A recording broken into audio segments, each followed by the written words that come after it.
Let's see. Let's get this thing back on the road. So I had a question that the person was asking about longer sessions and wanting to give give their clients more value. And when is too much, and how do you recognize that line? And so I want to do a couple things quick. One is, if we've got to make sure we're all talking about the same thing here. What is value for your clients? Value is them learning something about themselves, them growing into that, them having more access to the best self, their uncompromised self, them having access to that. Hopefully you're doing your work, helping them have access to that after the phone call or after the session, and getting them into action. So if that's really where the value is in a coaching session, you don't need to be doing an hour and 15 minutes or any time in particular. That's why I do two different things. One thing I do is sessions between 25 and 40 minutes. The reason is, if we get a really clear agenda, we start working it, we tie it back to their overarching thing that they came to the coaching for. They've learned some things, they've got a better access to themselves at their best. They know some action they're going to take.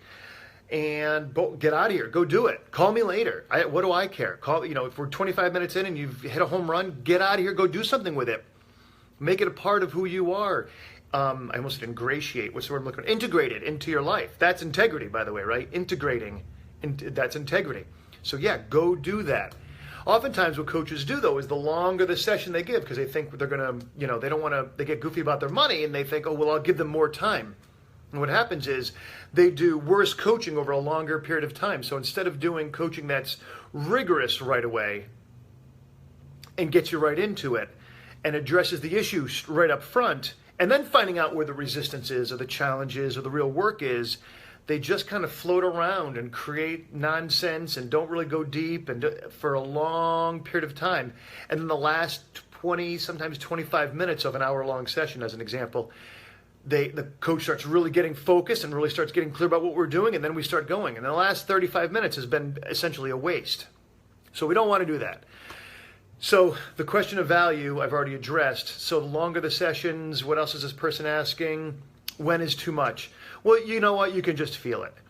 You can feel it when you've given enough. I mean, again, if the measure of value is your client learning something about themselves, having better access, being prepared to or on the edge of better action, then you've done your job as a coach, right? Okay, so how do you recognize that line? You listen, you pay attention to the vibe. You say something. Hey, Johnny, it seems like you got what you came for here. Is that right? Yeah. What do you have? What are you aware of? What will be different? What kind of man decides to do X, Y, Z? You ask some questions to help them define for themselves the success that hopefully that they're experiencing, or the clarity they're experiencing. What will be different? All right? So those are some ways. Okay, I have another one here. How do I deepen the quality of my coaching? I love that question. And show up on these calls. I do something called the Uncompromised Coach's Gym. There's a little commercial here. I'm actually doing a commercial for me and a commercial for my wife in a second here with the second half of this question here. But, come to the gym. The gym, I created it to be a really inexpensive way for coaches to get good, solid mentoring and a community in which they can grow themselves. So it's $447 for a quarter. And the idea behind that is inexpensive, quality, great community, backlog of, I think there's 34 calls now you can listen to that we've done over the last 9 months. That's one way you can improve your quality. The second thing is coach.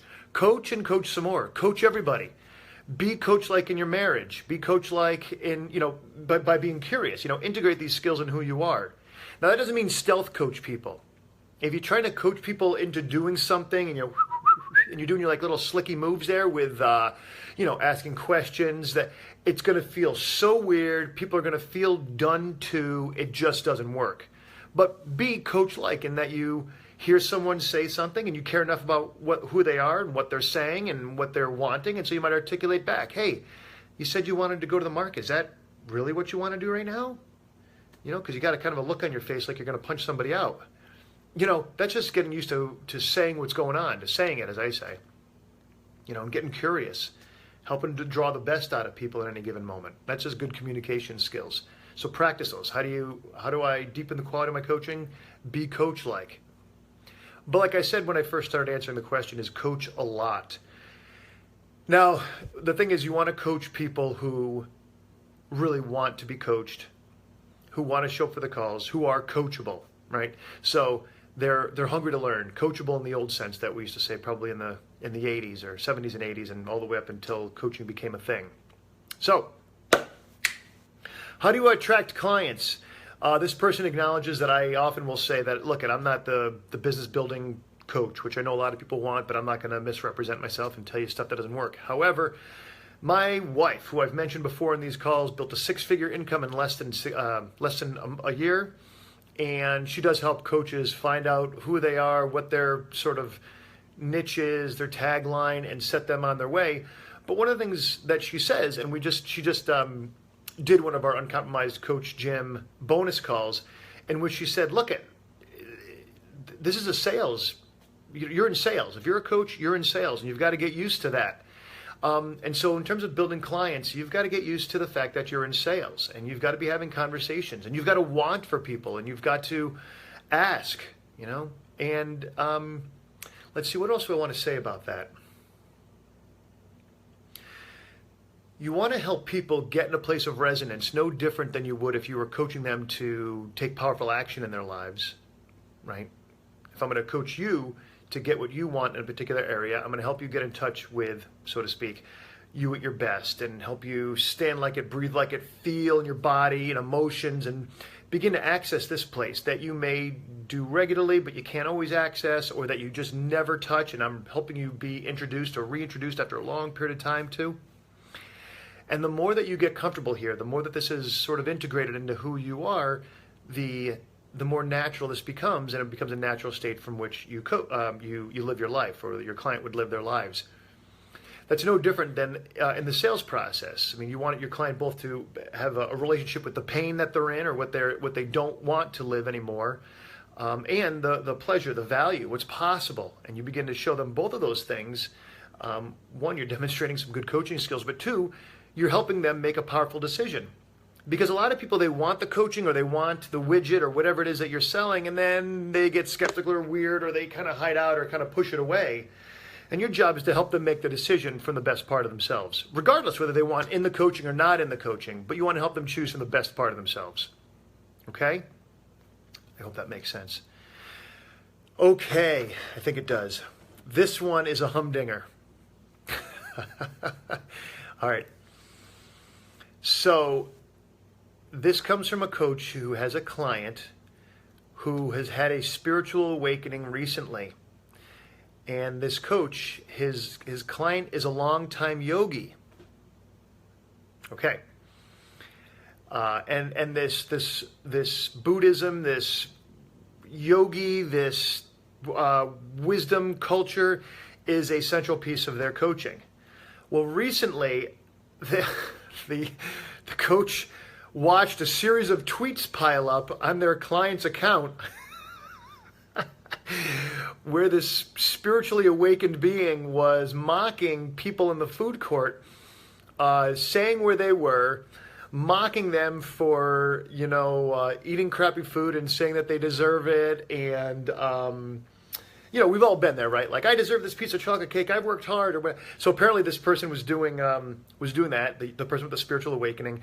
And it was like a never-ending saga. And he was laughing at them and was, quoting them.